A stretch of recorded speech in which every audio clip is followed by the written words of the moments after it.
안녕하세요. 신경외과 전문의 고도일 병원 병원장 고도일입니다. 원장님, 허리가 아파서 MRI를 찍었는데 디스크도 아니고 협착증도 아닌 무록이 신경을 누르고 있다는 진단을 받고 당황하시는 분들이 많습니다. 이게 정확히 어떤 상태인가요? MRI 이미지 보면서 자세하게 설명드리겠습니다. 우리 척추 뒤쪽 마디를 연결하는 후관절을 감싸는 막안의 액체가 밖으로 새어나와서 주머니처럼 부풀어 오른 상태입니다. 의학적으로는 후관절 활액낭종이라고 부르는 양성혹인데요. 주로 움직임이 가장 많은 요추 4번과 5번 사이에서 가장 흔하게 발견됩니다. 왜 관절액이 밖으로 새어나와서 혹이 되는 건가요? 크게 세 가지 원인이 있는데요. 한마디로 딱 얘기하면 늙어서 그런 겁니다. 그래서 의학적 용어로는 첫 번째는 퇴행성 변화입니다. 나이가 들면서 후관절이 점점 닳게 되고요. 관절막이 약해지면서 안쪽에 있던 관절액이 밖으로 밀려 나오게 되는 겁니다. 두 번째는 척추의 불안전성입니다. 척추 마디가 고정되지 못하고 미세하게 흔들리는 상태를 말하는데요. 특히 전방전이증이 동반될 때 이런 물혹이 흔하게 나타납니다. 이게 무슨 소리냐면은 척추가 이렇게 있으면은 정상은 이렇게 움직여야 됩니다. 이렇게 움직여야 되는데 전방전이증은 이렇게 하면 이렇게 움직이는, 이렇게 되면 이제 물혹이 나타난다는 겁니다. 세 번째는 반복적인 과부하입니다. 평소에 무거운 물건을 반복적으로 들거나 허리를 뒤로 젖히는 동작을 자주 하시는 분들은 이쪽 후관절에 계속 무리가 가면서 물혹이 생길 수 있습니다. 모형을 한번 보시면요, 후관절이 뒤에 있는 이겁니다. 이 부분이 이게 덜렁덜렁 이게 앞으로 밀려나는 거죠. 그러면 여기에 물혹이 생길 수 있는 거죠.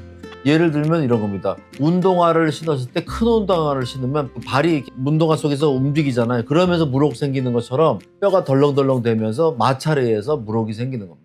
원장님, 그렇다면 혹이 있을 때는 무조건 수술로 제거해야 되나요? 아니면 자연적으로 없어지기도 하나요? 아마 그게 제일 궁금하실 텐데요. 통계적으로 보면요, 물혹이 스스로 완전히 사라지는 확률은 한 15% 정도밖에 안 됩니다. 하지만 증상 없이 지내시는 분들은 한 30에서 40% 정도 되기 때문에 무조건 수술을 서두를 필요는 없습니다. 그럼 어떤 비수술적 치료들을 먼저 시도해 볼 수 있을까요? 우선적으로 통증을 없애는 약물 치료라든지 주사를 고려해 볼 수 있습니다. 특히나 물혹 하이얼 시술을 한다면 한 반에서 한 70%까지도 증상이 호전됩니다. 다만 발가락 힘이 빠지는 근력 저하가 있거나 또 보행장애가 심해진다면 그때는 어쩔 수 없이 수술을 고려해야 합니다. 물혹이 척추가 흔들리고 있다는 신호라고 하셨는데 이 흔들림을 잡는 운동이 또 중요할 것 같네요.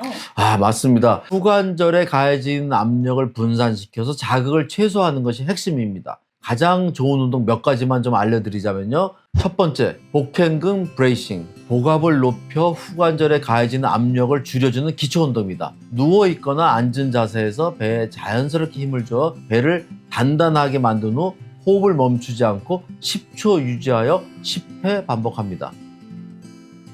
두 번째, 중립 유지 걷기입니다. 시선은 정면을 보고 턱을 살짝 당기면서 배에 가볍게 힘을 준 상태에서 허리를 자연스러운 곡선을 유지하며 걷습니다. 발 뒤꿈치부터 팔을 자연스럽게 흔들며 10분에서 20분 정도 편안한 속도로 걷습니다.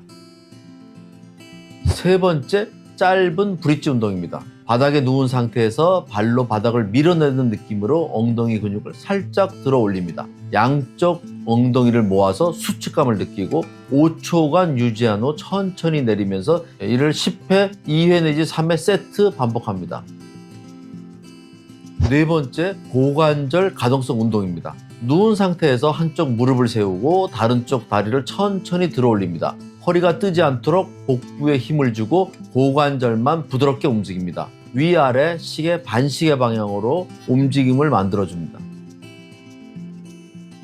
다섯 번째, 마지막으로 크램쉘 운동입니다. 옆으로 누운 자세에서 골반이 흔들리지 않도록 고정된 상태로 위쪽 무릎만 천천히 벌립니다. 무릎을 벌린 상태에서 2 내지 3초간 유지한 후 천천히 다시 내려옵니다.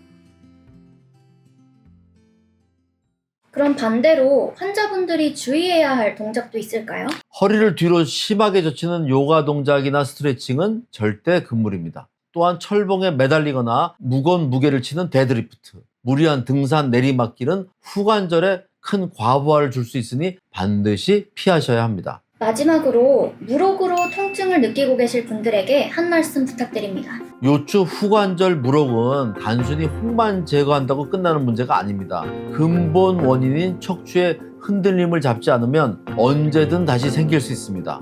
따라서 시술로 통증을 다스리는 동시에 제가 알려드린 운동법으로 척추의 안정성을 회복하는 과정이 반드시 병행되어야 합니다.